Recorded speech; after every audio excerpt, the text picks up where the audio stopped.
are my wife and child? They're fine. Well, tell them that I miss them and that I love them very much. You don't even have a family. And the bad news? Communications are out. What the? Hey, don't touch it. Take a look at this. It's living matter. And it's multiplying and changing form faster than I've seen anything change before. Well, I've seen just about every type of microorganism on Earth. Well, I'm trying to tell you guys, this ain't one of them. We must have got it from that thing in the cave. Got into our spacesuits when we were unconscious. No. Don't worry. Everything will be fine as soon as Sparkly gets that PTS unit back online. Al, get back into your chair. You've got to monitor the telemetry. Sit down and do your job. It's been a long trip. It's perfectly understandable you feeling this way, but you gotta hold on just a little while longer. In a few days, we'll be back on Earth. My cabin on the lake. Levels in telemetry are holding, but it's hotter than hell up here. What's your status? Just try to relax. I'll have us back online in a few minutes. You may have a death wish, but I plan on making it home.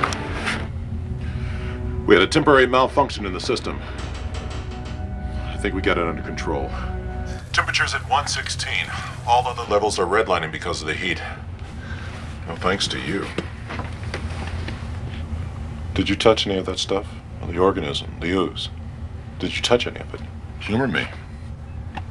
Let me check you out. Run some tests. But you're gonna lay my suspicions with a few drops of blood. He's crazy!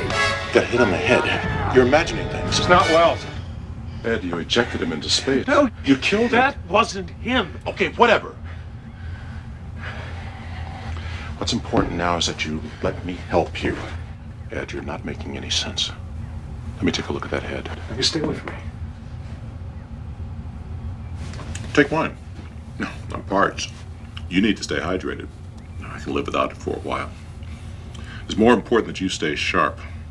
I mean, if something ever happened to you, I'd never be able to get this ship home by myself. It takes two of us to pilot it. We can keep the oxygen level in here steady if we seal off the rest of the ship. We didn't have time to eject the body. Wait, give me a chance to explain. I know this is a shock, but you've got to understand the last thing I want to do is hurt you. I can only proliferate once every 30-day cycle.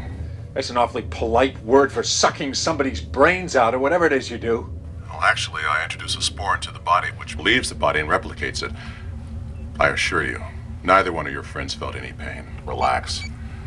You have nothing to worry about. We only produce one spore every 30-day cycle. I'm from a planet many light years from your solar system.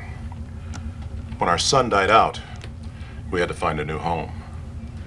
A few of us were put in cryo-hibernation with the hopes that one day we would have the opportunity to begin again. We are a peaceful species. Once we get to Earth, I promise you there will be no more taking of lives. There's a vapor stream coming from the starboard side aft section. You don't want to die up here. Think of what awaits you back on Earth. The fame, the riches, living out the rest of your life as a national hero. You can't deprive your world of the gifts I bring. Your mother died of cancer, did she not? I can give your doctors the cure for cancer. I have the solutions to the problems your world has been pondering for years. You can go back and be the hero you always wanted to be, but Ed, I cannot repair the ship by myself. Then I think we should do it together. See, I told you we'd make a good team. It won't be much longer, Ed. You just have to hold on and get us home. Cabin temp is stable at 80 degrees. You probably have a fever. It's painless. You wouldn't feel it at all. Whatever you're feeling has nothing to do with me. A few more hours till splashdown. You're gonna make it, Ed. Just think of how good it's gonna be to see home again. I'm doing just fine, sweetheart. That's terrific. You can tell me all about it when I see you. We'll be home soon. I love you. If you tell them about me, they will abort the landing. They don't know me like you know me. They don't know my good intentions. head. Don't you want this to be your decision about whether we should abort or not? If you tell them about me, they will leave us out here to die. Something's happened to Al. Al's injured. He's incapacitated, but don't worry, he's stable. Of course, I would expect nothing less. I'm prepared for that. We're gonna make it. I knew you could do it. 20. The capsule you doing? is off Barclay. Clarence, please respond. You don't know what you're doing! I know exactly what I'm doing. I have no intention of doing that. Barclay, Clarence, please respond. That'll depressurize the cabin. We'll be blown to pieces. That's right. Do you read? Our species is millions of years old. It is our right to take lives in order to continue.